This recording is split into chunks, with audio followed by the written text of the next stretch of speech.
Eu quero ministrar uma palavra aos nossos corações sobre a história da sua vida. Qual é a história da sua vida? E você já se percebeu ou se perguntou por que Deus construiu a história da sua vida ou permitiu que fosse dessa forma?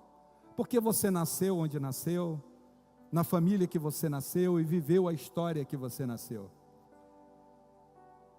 Eu quero fazer uma viagem até o ano 5 da era cristã, o ano 5 depois de Cristo. Eu quero fazer uma viagem até a cidade de Tasso, na Cilícia, que atualmente é a Grécia. Um pouco antes do ano 5, há uns anos atrás, a Bíblia não precisa isso, um casal descendente da tribo de Benjamim, judeu, sai de Israel e vai para a Cilícia. E se estabelece ali, desenvolve negócios e atividades ali na Cilícia. Casal judeu, mas está ali. E um pouco antes dessa situação, o imperador, por conta de guerra e de que aquela cidade de Tasso ter se envolvido muito e ter tido muitos resultados na guerra, o imperador deu títulos de cidadãos romanos àquelas pessoas. E uma mãe certamente estava pedindo a Deus um filho. As mães que ainda não têm filho e que sonham ter, entenda isso, tinha uma mãe pedindo um filho. E aí uma mulher fica grávida, descendente da tribo de Benjamim. E quando esse filho nasce, dar o nome a esse filho de Shaul, que traduzindo do hebraico é Saulo. Mas quem que era Shaul ou Saul? A principal personagem da tribo de Benjamim era, ou foi, o primeiro rei de Israel. Então a tribo de Benjamim tinha para o nome de Shaul, ou de Saulo, traduzido, como um nome muito interessante, muito bem visto para colocar num filho. Mas aquela mãe desejava ter esse filho e quando teve, colocou o nome de Shaul. E Shaul quer dizer desejado, bem-vindo. Ao 8º dia, como fazia parte da tradição judaica e da lei judaica, Shaul é circuncidado. E pela tradição, muitos parentes e amigos iam ali e levavam presentes. E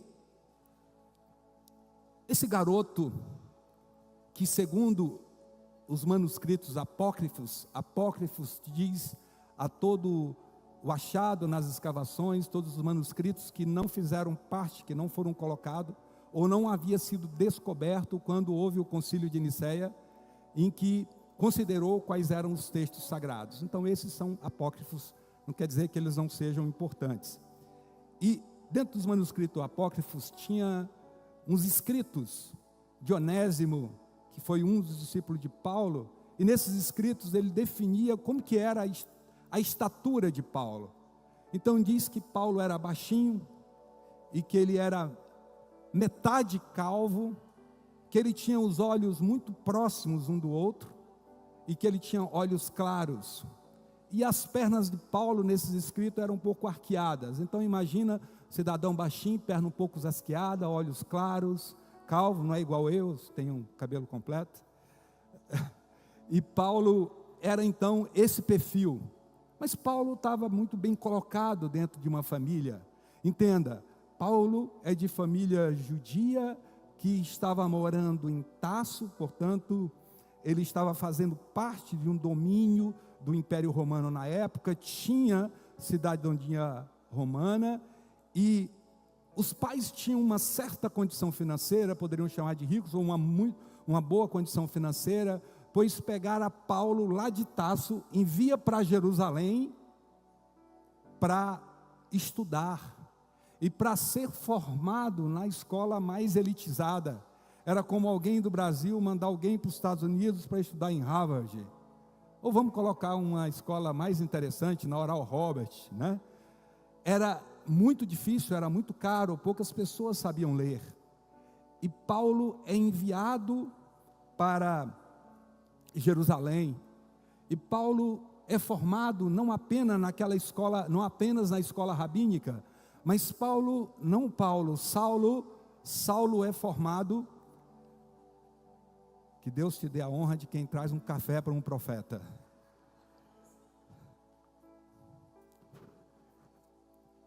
Paulo é formado aos pés de um dos melhores mestres da época. Isso era muito custoso. Ele é formado aos pés de Gamaliel. Mas tem algo muito interessante dentro desse processo, porque o nome Gamaliel significa recompensa de Deus. Olha, Deus está construindo a história de Paulo, mas entenda que Ele está falando da história da sua vida. Você vai encontrar paralelismo, identificação dentro desses processos. Os pais de Paulo, como um bom judeu, eram extremamente voltado para as práticas da lei.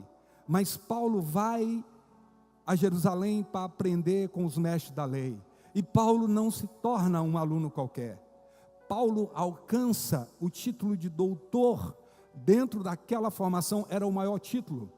Mas muito mais do que isso, a dedicação de Paulo era tão tremenda, profunda, que ele se torna membro do Sinédrio, dado a colocação, a devoção e a entrega. Logo, dentro da visão do judaísmo, Paulo era um excelente crente. Ele cria na lei, ele cria nos profetas, ele conhecia profundamente a lei e os profetas.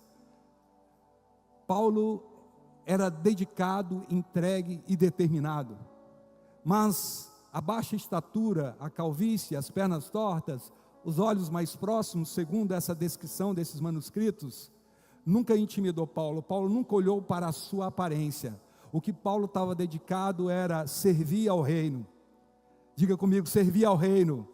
Diga comigo, servir ao reino. Diga comigo, servir ao reino. Paulo estava tremendamente dedicado.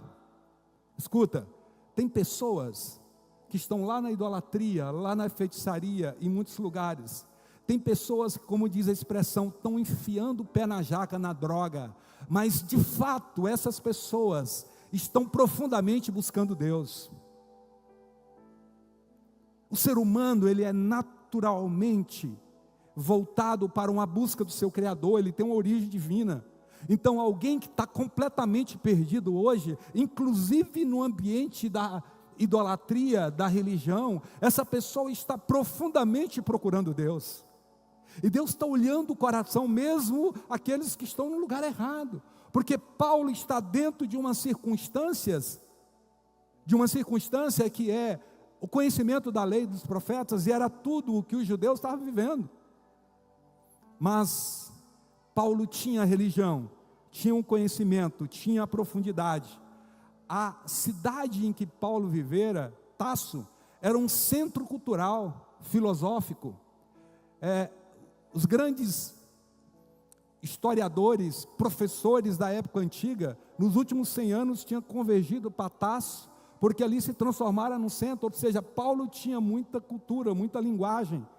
Quando saíra de lá para estudar em Jerusalém, mas depois ele volta para Tasso, e ele está no meio dessa cultura. Deus está construindo uma história. Mas aí acontece o evento de Jesus ser crucificado. E acontece o evento do Pentecostes. E acontece o evento de Estevão, cheio do Espírito Santo, começar a pregar. E Paulo, como um bom judaizante, como um bom crente, protegendo a lei judaica e sem nenhuma revelação e sem nenhum discernimento, ele passa a perseguir, ele quer se destacar como um dos membros do Sinédrio, então ele passa a perseguir a igreja. E aí é um momento que, de forma ilegal, os judeus se juntam para apedrejar Estevão. E depois da morte de Cristo é o primeiro mártir. E Paulo está lá consentindo na morte de Estevão, ele está lá liderando aquele processo, e as roupas de Estevão é depositada aos pés de Saulo, e esse homem está convicto do seu chamado, ele está convicto da sua missão em perseguir a igreja. Eu fiz uma contextualização até aqui, para nós começarmos a leitura de um texto que está em Atos 9, a partir do versículo 1. E agora nós vamos entender a partir dessa contextualização, o que nós vamos refletir sobre esse texto. Atos capítulo 9, a partir do versículo 1. Saulo, respirando ainda ameaças e morte contra os discípulos do Senhor, dirigiu-se ao sumo sacerdote. O texto diz que ele respirava ameaças, mas a ideia no grego aqui é respirar profundamente. Ele está inalando a ameaça, ou seja, ele está cheio de convicção de que ele não vai permitir, como um bom apóstolo, ele não vai permitir, porque uma das funções do apóstolo é defender as doutrinas bíblicas. Então Paulo estava convicto, e como um bom apóstolo, ele precisava impedir que aquela seita herética, aspas, na visão dele, se proliferasse. Paulo estava fazendo o que Deus chama a igreja para fazer, e uma das funções do apóstolo é defender a sã doutrina. Ele tinha essa convicção, embora sem nenhuma revelação. E aí o texto está dizendo que Paulo, ele estava cheio de ódio, o ódio dominava os seus pensamentos, e aquilo dominava o seu coração nas palavras, nas atitudes e na decisão. Quem vive cheio de ódio espalha ódio e morte. Quem vive cheio do Espírito Santo espalha vida. Diga comigo, quem vive cheio do Espírito Santo espalha vida.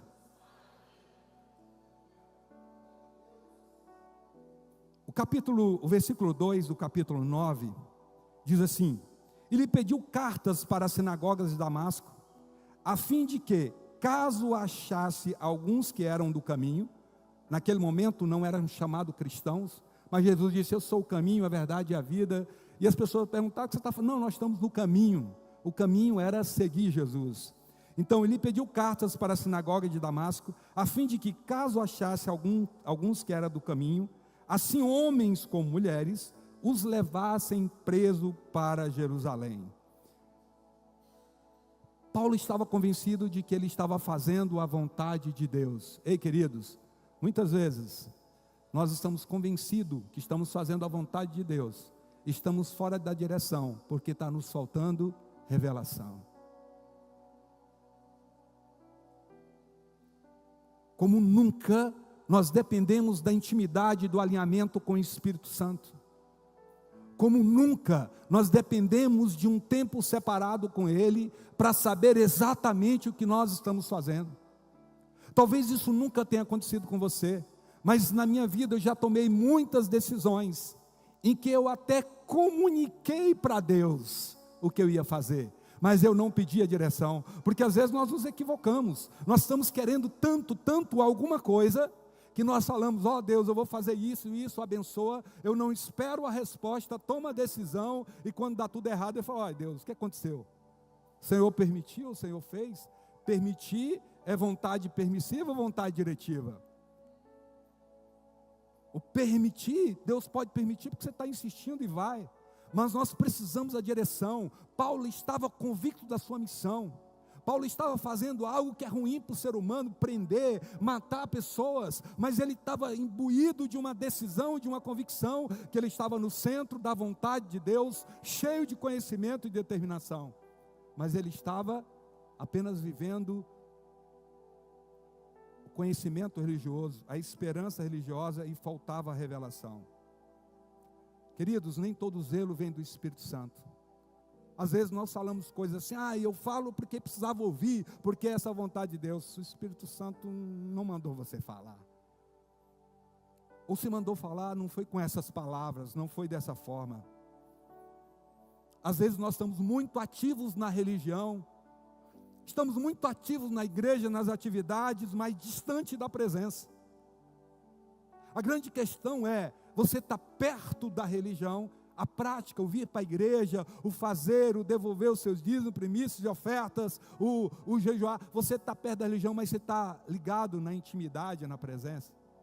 Porque congregar é indispensável para a vida de qualquer cristão. Inclusive o apóstolo Paulo admoesta sobre isso. Mas escute, não é só sobre congregar. Porque congregar é uma forma de você vir para transbordar aquilo que você está cheio quando você está em casa.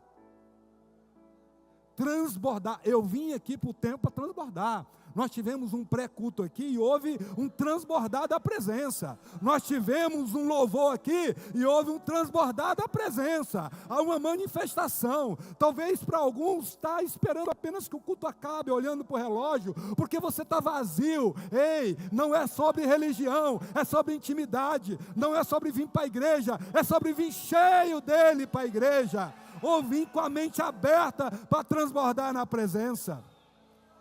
É sobre isso. É sobre a revelação. Versículo 3 diz assim: seguindo ele estrada fora, ao aproximar-se de Damasco, subitamente uma luz do céu brilhou ao seu redor. A luz veio subitamente. Mas a ideia no grego é inesperadamente, é repentinamente. De repente não é assim, foi iluminando, foi vindo, foi aumentando, não, é de uma vez. Aquela luz de uma vez que cega. E na vida de Paulo foi uma luz súbita que o derrubou no chão. Talvez ele poderia estar em um dromedário. Os textos das tradições judaico-cristãs falam que por um período Paulo andava muito de dromedário. Poderia estar num cavalo ou a pé, a Bíblia não fala, a Bíblia diz que ele caiu no chão. E ele recebeu uma ação direta de uma luz que veio do céu. Mas sobre você, pode não ter sido uma luz, pode ser através de uma palavra. Talvez a forma de Deus fazer algo muito forte com você seja através de uma dor, seja através de uma crise, seja através de uma experiência sobrenatural. A questão é que Ele está chamando você. É que a história da vida de Paulo, na verdade, é a história da sua vida. É que o processo em que Deus conduziu Paulo, porque ele tinha o olhar futuro do chamado. Lembra que o programa de Deus é o seguinte: Ele pensa em você, Ele, pela sua onisciência, vê toda a história da sua vida, vê a sua vida terminando e morrendo, aí depois Ele volta, implanta você no útero materno e te traz para cumprir uma missão. Queridos, o apóstolo Fabrício tem dito aqui com muita propriedade que o nosso propósito, ele fica enterrado no batismo, e quando nós ressuscitamos, aquele propósito morreu. Só que tem um detalhe: esse é o nosso propósito. Mas o propósito eterno de Deus, criado para cada um de nós, antes da fundação do mundo, ele nunca morre, ele é eterno, e esse propósito ele é resumido numa frase que diz assim: o teu propósito de vida é gerar a adoração a Deus e expansão ao reino. O teu propósito de vida é gerar adoração a Deus e expansão do reino. O teu propósito de vida é gerar adoração a Deus e expansão do reino. Igual a Paulo? Não, aquela história de Paulo, que até foi diferente da história de Pedro, apesar de estar dentro do mesmo contexto. Deus tem uma história para você, tem algo preparado para você. Mas escute, tudo o que você fez ou deve fazer tem a ver com gerar a adoração a Ele e expansão do reino. Se o que você está vivendo não está gerando adoração, não está expandindo o reino, você está fora do propósito. Amém? Amém? Quando o homem cai, Deus começa a levantá-lo. O versículo 4 do capítulo 9 de Atos diz assim, estamos na continuação da leitura. E caindo por terra, ouviu uma voz que dizia: Saulo, Saulo, por que me persegues? Observe que aqui Jesus não chamou ele de Paulo, porque às vezes a gente prega dizendo, ele mudou o nome de Saulo para Paulo, não tem na Bíblia essa fala. Ele chamou aqui na hora de Saulo, Saulo, Saulo, por que me persegues? Porque é o nome hebraico dele. Saulo caiu no chão antes de se tornar grande no reino de Deus. O grande Saulo, o temido Saulo, aquele que toda a igreja primitiva até aquele momento estava correndo e fugindo e amedrontado com ele. O grande Saulo está indo para Tarso. Mas o que era Tarso? Tarso era uma cidade estrategicamente colocada de confluência, eu não estou falando de Tarso, eu estou falando de Damasco. Paulo está indo para Damasco, e Damasco era naquele momento um lugar de confluência de negócios. Pessoas se colocavam estrategicamente ali.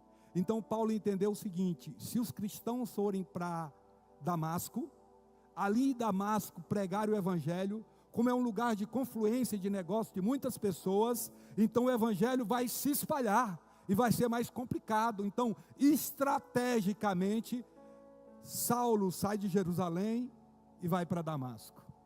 Mas o momento dele estava chegando. Sabe onde começa o reino de Deus na minha e na sua vida? E foi na história de Paulo, no quebrantamento. Se tem estrutura dentro de você que precisa ser quebrantado para deixar que o Espírito Santo domine completamente, então é aí onde ele vai te encontrar.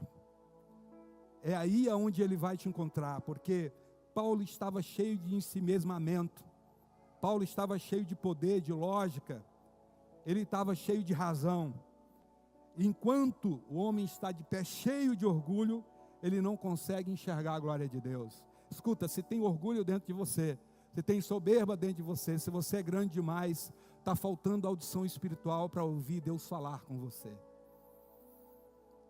O que está faltando dentro de você? Que estrutura tem que ser quebrada? Que luz que tem que vir dentro de você? Que dor, que circunstância, que sofrimento? Às vezes até uma enfermidade, Deus chama alguém para poder se lembrar: ei, eu estou te chamando, mas você está cego, mudo, surdo, insensível à minha presença. Eu tenho algo para você, chegou o seu tempo, a sua hora, eu estou te chamando há muito tempo. Ei, acorda! É o que o Espírito Santo está falando a nós nessa noite. Essa é a noite de rever a nossa história, essa noite de tomar decisão, essa noite de ser o Saulo que mudou em 3 dias. Escuta, Deus pode te mudar em 3 segundos.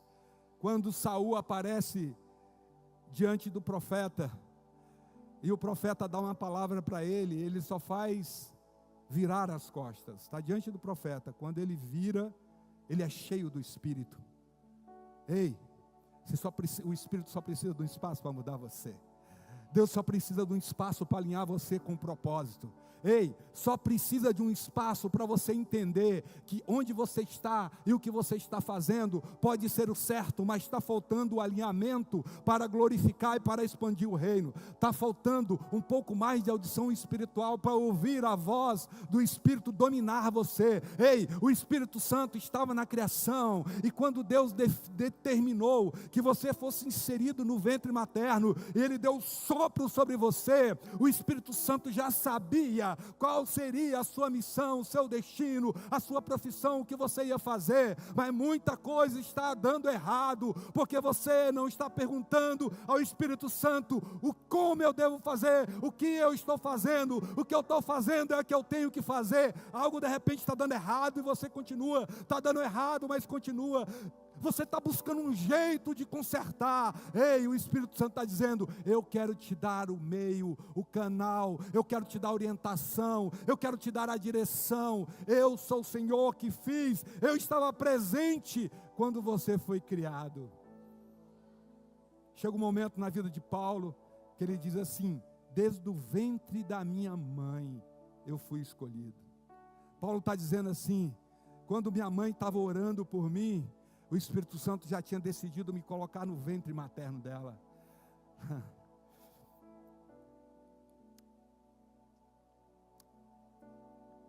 versículo 5 do capítulo 9 de Atos diz assim: ele perguntou, Paulo cai, aquela luz está dominando ele não sabe o que está acontecendo, e ele perguntou: quem és tu, Senhor? E a resposta foi: eu sou Jesus, a quem tu persegues. Essa fala no grego, ego, eimi, iesos. Diga assim comigo: ego, eimi, iesos. Diga comigo: ego, eimi, iesos. Ele estava dizendo: eu sou Jesus. Eigo emi Jesus, eu sou Jesus. Eigo emi Jesus, eu sou Jesus. E Paulo se lembra, porque ele conhecia muito bem o Pentateuco. Paulo se lembra de quando Moisés tem um encontro com o Senhor, e o Senhor responde: quem eu vou dizer que me enviou? Ele diz: o eu sou me enviou. E Jesus está dizendo: eu sou. Ele está dizendo: eu sou. E Paulo se conecta agora com a revelação de Moisés: eu sou me enviou. Eu sou Jesus a quem tu persegues. Escuta, Jesus está dizendo aqui que a igreja dele, ele tem cuidado, ele tem proteção. Jesus não disse: Paulo, tu estás perseguindo a minha igreja. Ele disse assim: Paulo, eu sou Jesus a quem tu persegues. Quando alguém está perseguindo você, está perseguindo ele. Ei, a tua guerra é dele. A Bíblia diz que ele é o teu advogado fiel. Se algo está acontecendo, isso tem a ver com ele. Se você já se aliciou com ele, ele diz: ei, essa batalha é minha, eu faço parte dela. Me convida para entrar, me convida para fazer parte, me convida para eu te ajudar a conquistar. Entrega. Não tenha sobre ti um só cuidado, qualquer que seja, pois somente um seria muito para ti. Eu não vou continuar, senão o pessoal desliga o som lá, né? Ele está dizendo: olha, só descansa, só entrega, só busca saída, persevera, não desanima, seja determinado. Ele está dizendo o que disse para Paulo: eigo emi Jesus, eu sou Jesus. Ele está dizendo para as tuas dores: eu sou Jesus. Ele está dizendo para os teus medos: eu sou Jesus. Ele está dizendo para as tuas angústias: eu sou Jesus. Ele está dizendo para o medo do futuro: eu sou Jesus. Ele está dizendo para as suas indecisões: eu sou Jesus. E Ele está te chamando para mais tempo com Ele. O orgulho de Paulo foi quebrado, mas tinha algo. Jesus tinha morrido e Ele ressuscitou, mas os guardas foram pagos pelos principais sacerdotes para espalhar a notícia de que foram roubado o corpo de Jesus. E Paulo concordava com isso, consentia nisso, estava perseguindo a igreja. Mas o Paulo, que tinha a ideia de que o corpo de Jesus havia sido roubado e que aquilo não era o Messias prometido, ele agora ouve direto da fonte: eu sou Jesus.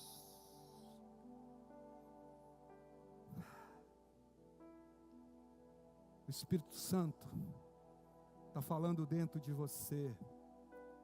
Tem um Jesus solucionando questões ainda. Tem um Jesus presente se manifestando. Escuta, Jesus já tinha sido assunto aos céus. O Espírito Santo era que estava habitando agora na terra. Os 12 estavam cheios do Espírito, foram batizados no Pentecoste. Mas o 13º apóstolo recebeu uma visitação, porque Jesus chamou todos. Ele desceu e veio para falar com Paulo, e ele disse: eu sou Jesus.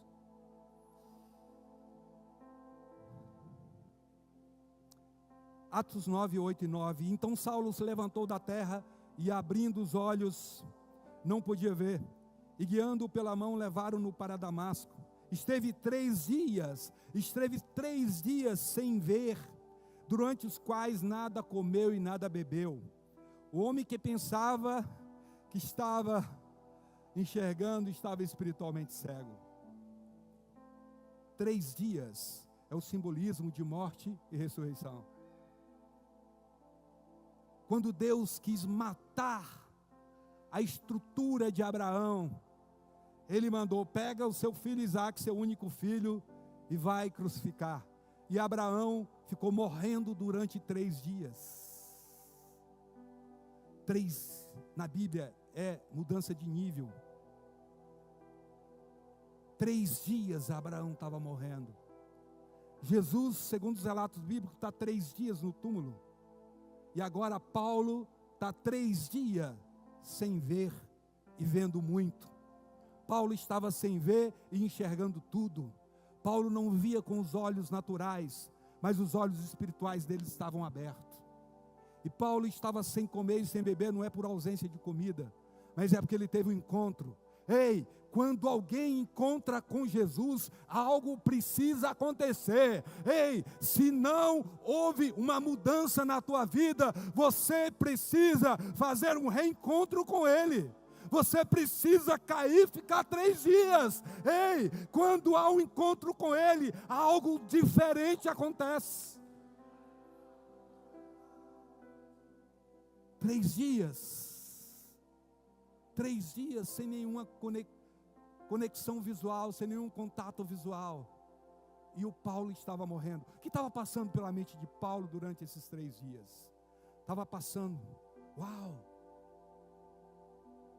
Se eu encontrei o Jesus, se Ele vive, e Ele vive porque eu tive essa experiência com Ele, então que loucura o que eu fiz, meu Deus, me perdoa, eu consenti na morte de Estevão, eu persegui a igreja. Eu imagino que a mente dele começou a passar toda a história, toda a crença religiosa dele, toda a experiência espiritual que ele estava tendo. E quando nós entramos em jejum, a nossa carne é quebrantada. Mas se nós ficamos um tempo maior de olhos fechados, nós desconectamos das imagens visuais presentes. E nós, no primeiro momento, nós nos conectamos com as memórias cerebrais. Depois de um tempo, nós vamos nos conectando com aquilo que nós estamos falando. E depois de um tempo, nós vamos nos conectando com o que nós estamos ouvindo.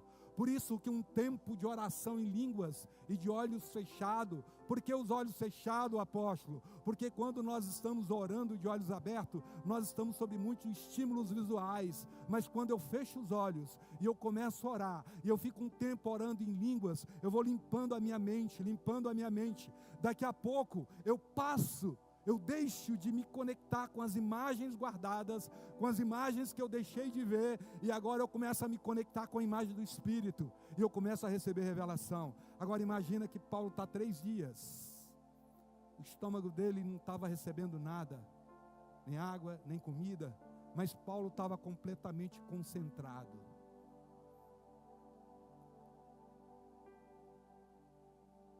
O Espírito Santo vai te chamar para 3 dias só na água.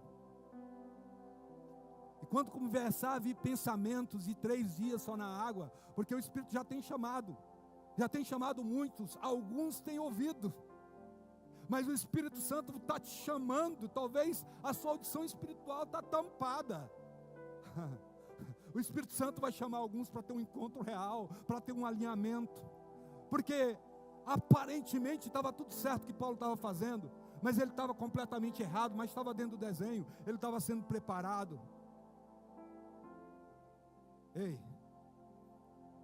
o Espírito Santo vai te chamar de 3 dias só na água, mas não é só trabalhando. Você pode tirar 3 dias merecidos para estar em Caldas Novas, 7 dias para estar na praia, e eu profetizo isso sobre a tua vida. Recursos financeiros e disponibilidade para você tirar excelentes férias, porque o seu Deus é o Deus do ouro e da prata, e eu declaro em nome de Jesus que isso virá esse ano sobre a sua vida. Recurso financeiro e decisão, pedir a Ele para você descansar. Mas Ele está te chamando para 3 dias, e que nesses 3 dias você não vai trabalhar. Você vai negociar dias no trabalho, vai pegar umas férias, e você vai ficar com Ele, porque Ele tem um alinhamento com você. Deus está chamando 3 dias, porque Ele quer alinhar empresários com negócios novos. Inclusive hoje mesmo o Espírito me trouxe isso para alguém. O Espírito Santo está chamando para 3 dias, para desintoxicar você. Paulo não estava pronto para ouvir, ele precisou ser desintoxicado. E agora, o nosso tempo acabou, eu preciso concluir aqui. E agora Paulo está em oração. E havia alguém na brecha. Havia um Ananias. Ei, Ananias, acordem! Acordem, tem alguém que precisa que você esteja na brecha, que você seja discípulo. A Bíblia diz, e tinha um discípulo chamado Ananias. Discípulo é aquele que segue a Cristo, aquele que faz o que Cristo fez, aquilo que vive na orientação do Espírito. E tinha um discípulo chamado Ananias que estava na brecha, e Deus está te chamando para estar na brecha, porque tem pessoas que vai precisar de você na brecha, e Deus vai conectar para salvar essas pessoas. Ei, o Espírito Santo quer ativar o teu útero espiritual. Homem tem útero espiritual. O que é útero espiritual? É Deus abrir a sua mente, o seu espírito, para produzir filhos espirituais. Então Deus quer ativar a útero espiritual para cumprir o propósito lá nos seus negócios, lá onde você está. Alguém acha que tem que viver como Paulo? Ei, Deus chama cada um dentro do seu ofício. Inclusive Paulo foi negociante, vendendo tendas.